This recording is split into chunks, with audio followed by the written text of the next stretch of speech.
Welcome to this tutorial on creating a brochure in InDesign. Here we have a brochure that it's very nice that Beth created in Pages, but Pages can be sort of restrictive, so we're going to use this opportunity to recreate this in InDesign. Now we got the inspiration for this brochure from a file that we found on iStock Photo. And here it is, and you can see here's the element and the picture design that we really liked, and the way that it sort of lays out these boxes, which we can use to highlight speakers at an event, and with the date and some good information here. So we just really like this layout. Now, because we downloaded this as a fully layered EPS file, it has all the elements that we can grab and then we can take and use in our own brochure. And so the first step is to figure out how to do this sort of header image that fits the contours of this ribbon here. And so we're going to use an intermediate step before we go to InDesign of Illustrator, and we're going to get this ribbon piece ready. And so let me go over how to do that first. So from the EPS file, I'm going to grab the distinct elements that I want, and I'm going to either Command C or I'm going to edit copy, and then I'm just going to create a new Illustrator document, and I'll make sure it's a letter and it's got the orientation so that as we modify the size of this, we're doing it in the same aspect ratio of the brochure. So here's my new document. I'm just simply going to Command V, or I could edit paste, and we've got our shape. Now there's a number of different ways to do this. You could convert it into a symbol and use the 9-slice scaling function, but I'm going to kind of go the easy route, and I'm going to position it over to the side of the brochure where I really want it to end, and I'm going to use my direct select tool to grab this element. So, but before that, if I just grab the whole thing and I resize it, notice that this section right here, it widens up and changes proportionally. So I don't really want to do that. Actually, let me grab them all, group them together, and show you what I'm talking about. So if I grab this and I start moving it, you see it's stretched this out. This has got a much more wide angle. This is fatter, and I really don't like that. So let me Command Z and replace it. What I want is just for this piece, I use my direct select tool here, is I want just for this piece to stretch out. So what I'm going to do is grab these two anchor points and highlight them, and then I'm just going to use my direct select tool to pick this line and stretch it across. So right now, if I tried to grab the line, it's just going to move the whole shape because each of the anchor points are highlighted. So I'm going to click on that anchor point. So now it's highlighted and the others are not. And I'm going to hold my Shift key down and I'm going to grab that one. Now these two, because these two are highlighted, I can grab this line and I can just stretch it across. Now you see it's sort of moving. So if I hold my Shift key,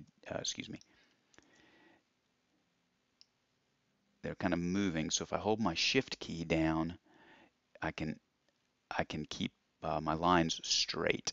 So there we go. Now the other thing is it's not the right color. So I have a palette up here which I have exported from another project, and I've imported here. And the way to do that is just to go up to your swatch panel. I could open another swatch library, and I could go and grab one wherever it is. This one happens to be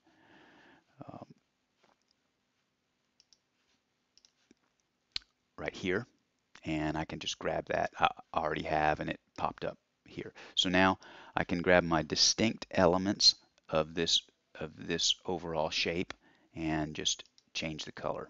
So I'm going to grab that one and that one. So now I've created my ribbon here in Illustrator, and the next step is to take it over to InDesign and wrap my picture in it. I could do it all here in Illustrator, but that's not what this tutorial is for. So I'm just going to highlight it, grab it, Command C or edit copy. I'm going to go over to InDesign and open up a new document. So I want it to be a letter orientation, and then I do want to add a little bleed. So let's just do that. And so now I've got this red line, which is a slight bleed. Here's my document, a canvas. And so I'm going to Command V or Edit Paste, and you'll see my object comes straight over from Illustrator. And if you look in the Layers tab, I have a group of distinct shapes that I copied right from Illustrator, and I can grab it as an entire group. So I'm going to do that with my Direct Select tool, and I'm going to pull this up where I want it to be. That looks about right. And so now the next step is to get that picture here so that the picture follows the contour of the shape. Again, there's lots of different ways to do the same thing in these programs. I could pull the picture in and maybe Photoshop and erase part of it, but I want to do this in such a way that I can continue to modify the picture without destroying any of the elements of the picture.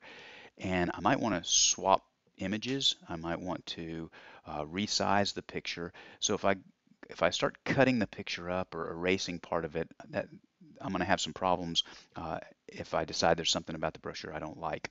So the way to do it in InDesign is to basically create a frame and then drop the picture into the frame. And in order to do that, I'm going to use this pen tool over here. You see I have a number of options, but I'm just going to select the main option. I'm going to scroll down a little bit so I have some room to work and maybe zoom in. I'm zooming in by hitting Command plus. I can do minus to go out, plus to go in. And so I'm going to draw a box around this shape conforming to the frame that I want the picture to fit in.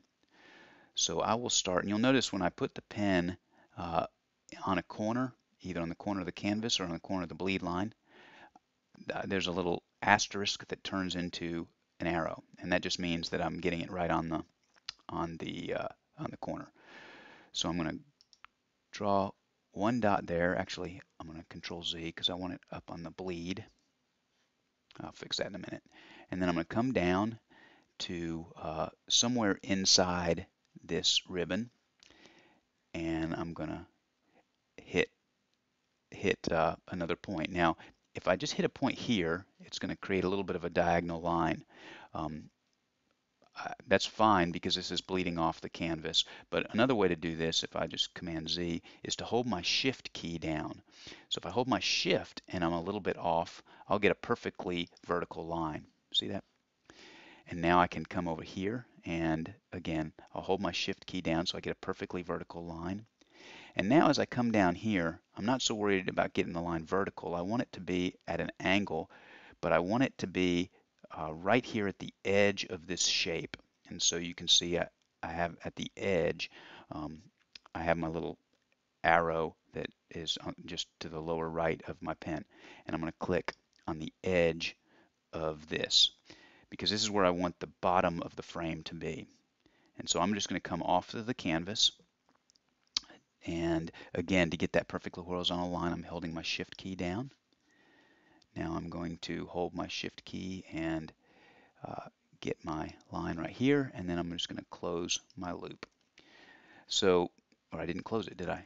Get right on that, and you'll see that little circle that's right where the asterisk was. That means that I'm closing that path. Now if I use my Direct Select tool and zoom in a little bit, I can take that anchor point, I click it once to select it, and I'll just drag it to where the bleed line is. The same as with this one. And the reason I'm doing this is so that when it goes to the printer, just in case something's a little off, that picture will bleed just over the actual print area. I'm also going to select this one, but instead of just dragging it, I'm going to hold my Shift key down when I drag it so that I don't mess up that horizontal line. See, it'll just sort of snap to the horizontal spot. Cool, huh? So now I have this frame, and while that frame is selected, I can go place my picture in it. This is really cool. So now my picture is placed in the frame, and I can go up here to my layers menu and move the group, which is my ribbon, up above. So now you can see that my picture is in the frame, and it just follows the contours of the frame, and it's behind the ribbon, and it has this nice little extra piece right here that that has a cool look to it. Okay, so now the first thing you'll notice is the picture's way too big. So this element is really two things. It is the box and it is the picture. And you can see the red line shows you the actual dimensions of the picture. So if I back up, now I can do things like modify the picture. I can move it around. So I'm going to hold down my mouse key and I can kind of drag it around like this and see where it's going to go. And I can resize it. Okay, so I'm going to hold my shift key down as I resize it to keep the same perspective. And let's see, and you can see if I move it out, it's smaller than the bounds of the frame. So, and that's okay because it's extending to the top a little bit. So I'm going to grab it and drag it kind of like this. There we go.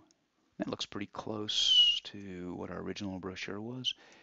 It may be that that my ribbon is a little bit high, and I can certainly just drag that down. Now if I do that, you'll see I've lost a little bit with my frame, but I haven't cut out the picture, so fixing that is really easy. I'll just highlight the frame, use my direct select tool, grab, let me zoom in here, grab the anchor points. Come on, I want my box, I want my anchor points. Excuse me.